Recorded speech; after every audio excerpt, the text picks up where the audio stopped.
I'm from DC, DC. I'm from DC, DC. I'm from D. I'm from DC, DC. I'm from DC, DC. I think we need a good Southern cuisine restaurant. We're in Eatonville here. This is going to be Washington's newest Southern cuisine restaurant. Let the beat rock, let the beat rock, let the beat rock.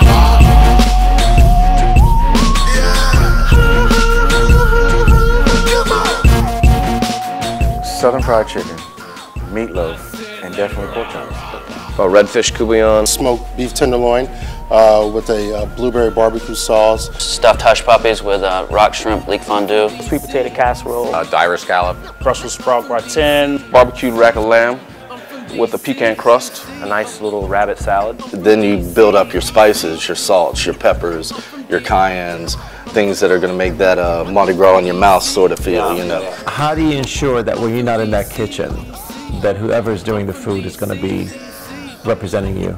I'm from DC, DC. I'm from D. I'm from DC, DC. I'm from. When you think of iconic figures of the Harlem Renaissance, you think of Langston Hughes and you think of Zora Neale Hurston. Let the beat rock, let the beat rock, let the beat rock.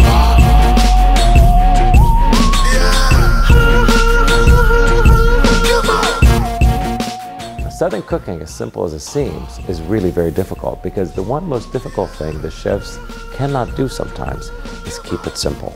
We're trying to make authentic Southern cuisine to represent the era of Eatonville and Zora Neale Hurston. Busboys and Poets is based on Langston Hughes, him being a poet, having lived here in Washington, and Zora and he were actually very close and collaborated together. We started out this process with 200 applicants with resumes. Bring it down to about 50. Those 50 we decided to interview. When we decided to bring back about 23 of them. The 23 were interviewed in a face-to-face interview. Myself, along with Carla Hall, one of the finalists of Top Chef from Bravo. We picked 10 of the top chefs here in Washington to compete against one another in order to find the right one. You know, Zora went to Howard University and she started the newspaper there, and you know, Langston worked here. He worked as a busboy. They also ended up having a falling out. They ended up separating later in life, and Zora died, and they never talked to each other after a certain time. You know, this is kind of my chance to say, let's reunite them. Now, trying to narrow down one single chef out of 200 applicants is not an easy task. We have to go beyond the fact that they know how to cook, because most chefs know how to cook. That wasn't the issue. The issue is, how can they really take the story of Zora Neale Hurston and Their Eyes Are Watching God, the Harlem Renaissance and the South, and turn it into an experience, an unforgettable experience. It's not just about putting food on a plate. It's about putting a story on a plate and making sure that the guest takes in that story when they're eating that food.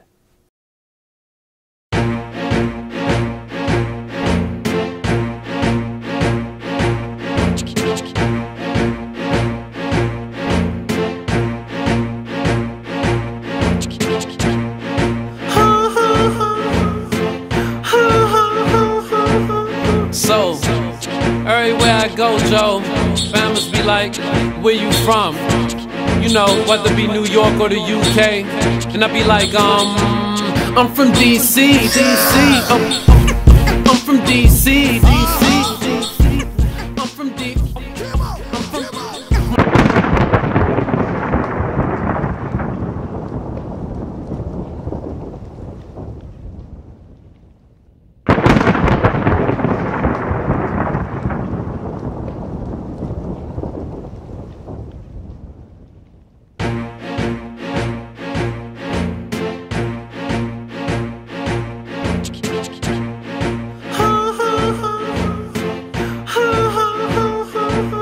So, everywhere I go, Joe, families be like, where you from? You know, whether it be New York or the UK. And I be like, I'm from DC, DC. I'm from from DC, DC. I'm from D. I'm from DC, DC. I'm from DC, DC.